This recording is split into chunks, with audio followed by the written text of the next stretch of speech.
पहले हम यूहन्ना के बारे में देखते हैं। यूहन्ना के नाम का अर्थ है परमेश्वर दयालु या अनुग्रहकारी है। यूहन्ना प्रभु यीशु मसीह का सबसे प्रिय चेला था, जिससे प्रभु यीशु सबसे ज्यादा प्रेम रखते थे। यूहन्ना के सुसमाचार के 13 अध्याय के 24 वचन में लिखा है कि यूहन्ना प्रभु यीशु की छाती की ओर सिर रखकर बैठा करता था, और प्रभु यीशु ने यूहन्ना के विषय ही पतरस से यह भी कहा था कि यदि मैं चाहूँ कि वह मेरे आने तक ठहरा रहे तो तुझे इससे क्या। प्रियो, प्रेरित यूहन्ना वृद्धावस्था में मरने वाला एकमात्र चेला था। प्रभु यीशु मसीह के सुसमाचार के कारण उसे रोमी शासकों द्वारा बंदी बना लिया गया तथा कोलिजियम में लाया गया। प्रियो, कोलिजियम रोम साम्राज्य का एक स्टेडियम था जिसे मनोरंजन के लिए बनवाया गया था, जहां उसे खौलते हुए तेल के हंडे में डाल दिया गया, लेकिन उस तेल से उसको कुछ भी हानि नहीं हुई, बल्कि इस घटना के बाद कोलिजियम में बैठे कई लोगों ने प्रभु यीशु पर विश्वास किया और मसीह को ग्रहण किया। इसके पश्चात प्रेरित यूहन्ना को रोमी शासकों द्वारा पतमुस नामक टापू पर भेज दिया गया, जहां पर प्रभु यीशु ने उसे अंत के दिनों का प्रकाशन दिया, और वहीं पर उसने प्रकाशित वाक्य की पुस्तक को भी लिखा। वृद्धावस्था के कारण उसे वहां से मुक्त कर दिया गया, जिसके बाद वह इफिसुस में आए, जहां उनकी सन 98 ईस्वी के कुछ समय के पश्चात प्राकृतिक मृत्यु हो गई। इसके बाद हम शमौन के बारे में देखते हैं प्रियो, जो पतरस कहलाता था। इसके नाम का अर्थ होता है चट्टान।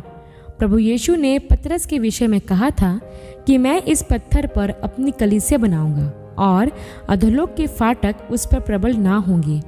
और जैसा प्रभु यीशु ने कहा था, प्रभु के स्वर्गारोहण के बाद पतरस ने अपना सबसे पहला प्रचार किया और उसके प्रचार से 3000 लोगों ने प्रभु पर विश्वास भी किया और बपतिस्मा भी लिया, जिसका वर्णन आपको प्रेरितों के काम की पुस्तक के पहले से दूसरे अध्याय में देखने को मिल जाएगा।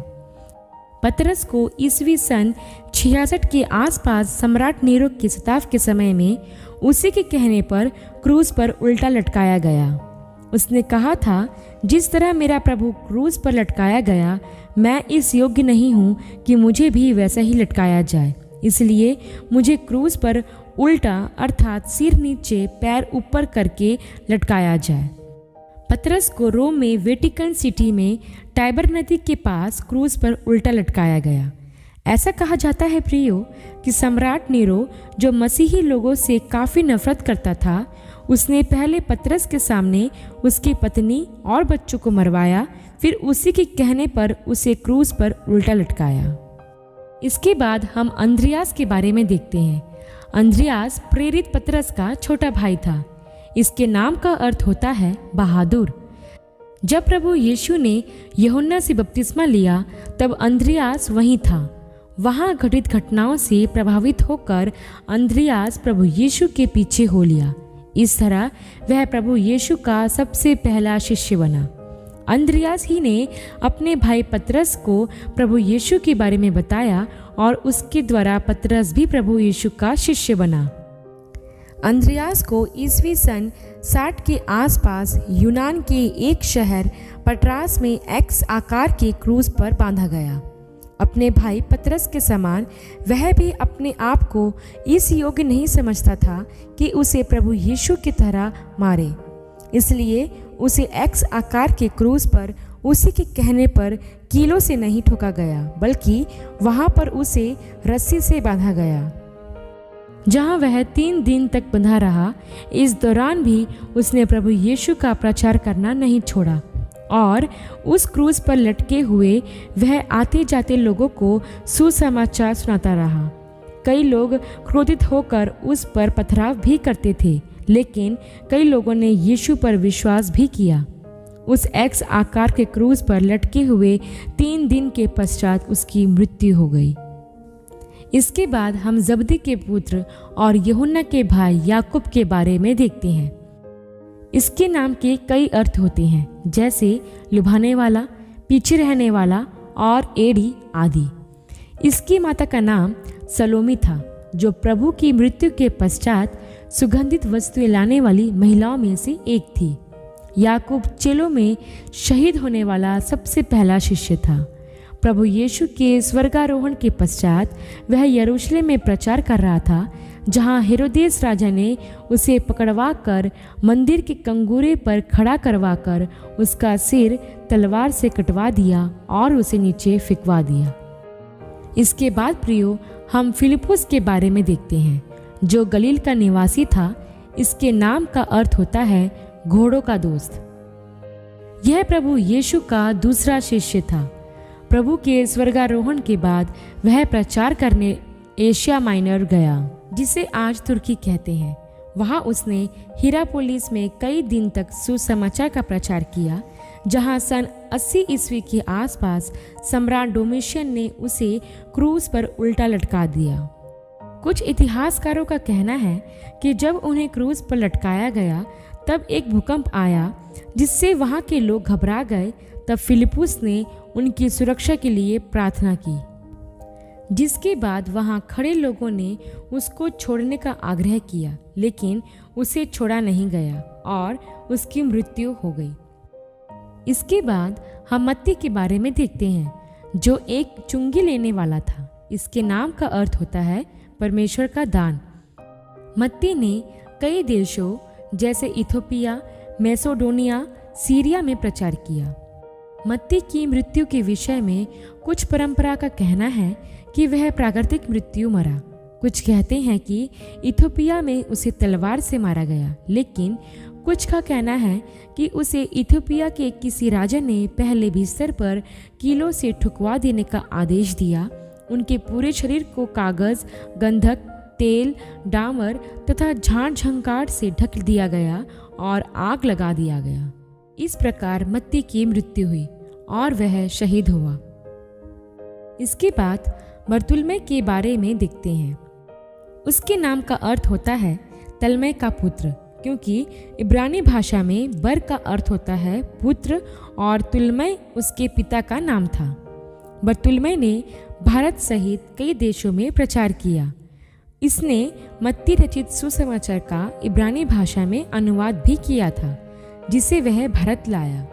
परंपरा के अनुसार बरतुल्मै को बारबूस राजा की आज्ञा से आर्मेनिया में ईस्वी सन 71 के आसपास चमड़ी उतारकर क्रूज पर चढ़ाया गया।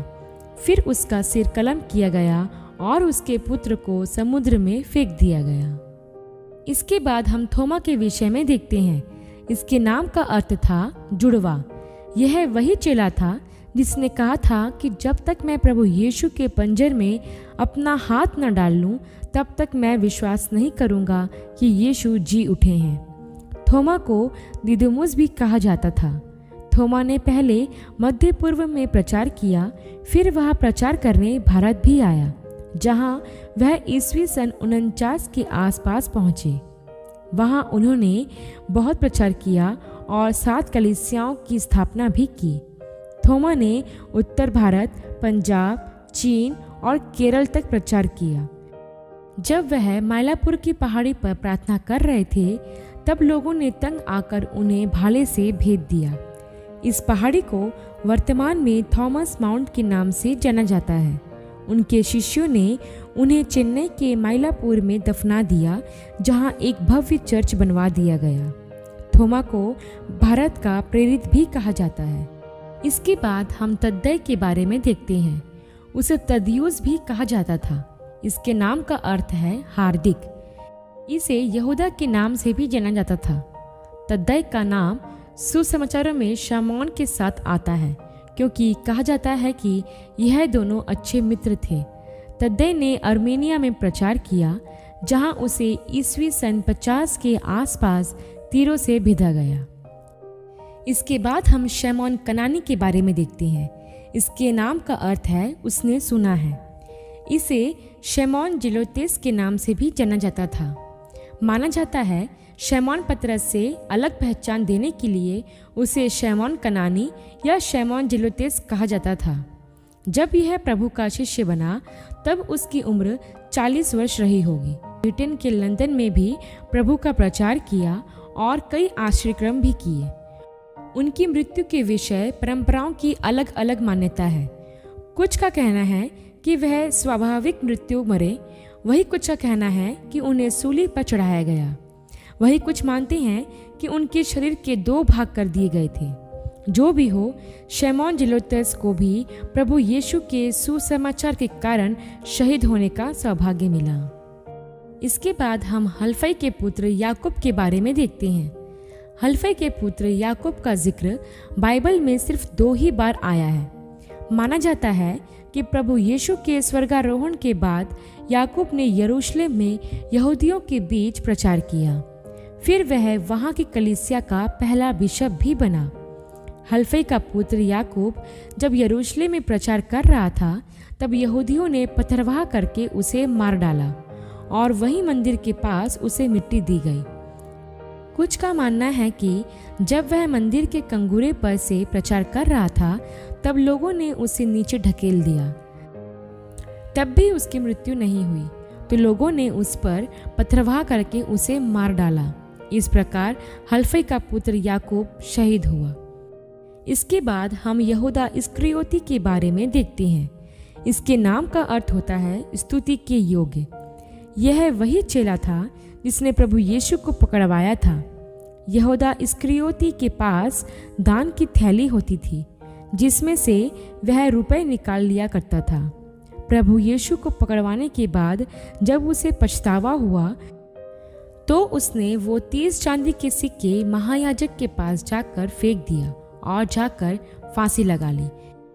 आशा करती हूँ प्रियो, यीशु मसीह के 12 चेलों की सेविकाई और प्रभु यीशु मसीह के लिए उनकी शहादत के बारे में जानकर आपको आशीष मिली होगी।